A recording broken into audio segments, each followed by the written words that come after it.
123 পৃষ্ঠায় আমরা সমাধান করব। নিচের পেন্সিলটির দৈর্ঘ্যকে সেমি এবং মিমি এ প্রকাশ করি। পেন্সিলের দৈর্ঘ্য হচ্ছে কত? এটা যেহেতু স্কেলের কত সেন্টিমিটার, কত সেন্টিমিটার? 8 সেন্টিমিটার। এই 8 সেন্টিমিটারকে আমাদের কী করতে হবে? মিলিমিটার এবং সেন্টিমিটারে প্রকাশ করতে হবে। এখানে তো এমনি দেওয়া আছে, এখানে কিন্তু একটু কম আছে, 8 তো নেই, 8-এর কম আছে। প্রত্যেকটা গড় হলো 10 করে, তাহলে একটা কম আছে, সেহেতু এই যে 7 সেন্টিমিটার 9 মিলিমিটার। এখন 1 সেন্টিমিটার সমান 10 মিলিমিটার। পেন্সিলের দৈর্ঘ্য কত? 7 সেন্টিমিটার 9 মিলিমিটার। তাহলে এই যে 7 মিলিমিটার সমান 7 10 কত? 70 মিলিমিটার আর 9 মিলিমিটার, সেই হিসেবে কি 79 মিলিমিটার। তারপরে বলছে কি এই যে এভাবে আমাদের যে কোনো বই খাতা মেপে আমরা মিলিমিটার সেন্টিমিটারে প্রকাশ করতে পারি। 4 নম্বরে কি 589 মিটার এবং 75 সেন্টিমিটারকে সেন্টিমিটারে প্রকাশ করি। 589 মিটার, 589 মিটার গুণ ওই যে 100 কি সেন্টিমিটার, তাহলে কত হবে?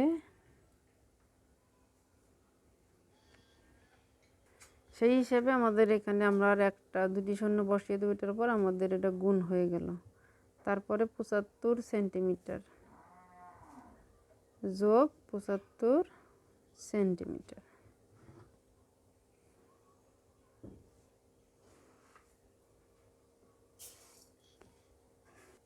সেই হিসেবে আমাদের এখানে এই যে সেন্টিমিটার সেন্টিমিটার যখন প্রকাশ শেষ হবে তখন আমরা এই একই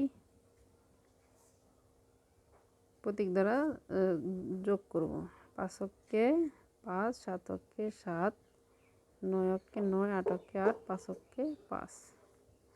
তাহলে আমাদের ফল আসে কি 8 5 8 9 7 5 সেমি।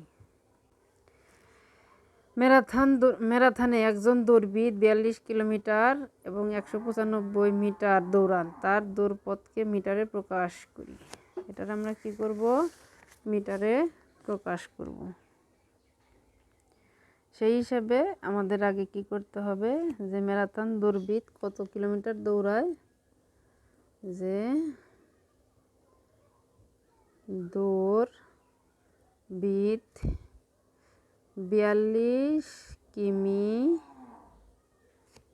195 মিটার দৌড়ান।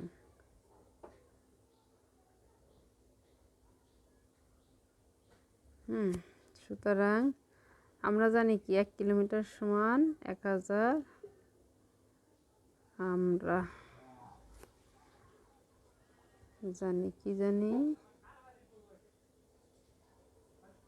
1 কিমি সমান 1000 মিটার, 1000 মিটার। সুতরাং 42 কিলোমিটার সমান 1000 গুণ 42 কিলোমিটার মিটার। সুতরাং 42 কিমি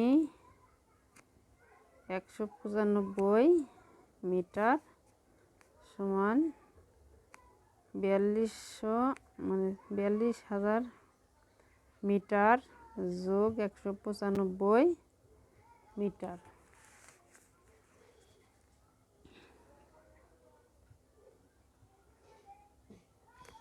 আমরা এখন যোগ করি। 5 অক্ষে 5, 9 অক্ষে 9, 1 অক্ষে 1, 2 অক্ষে 2, 4 অক্ষে 4, মিটার মিটার মিটার। উত্তর 42,195 মিটার। 42,195 মিটার।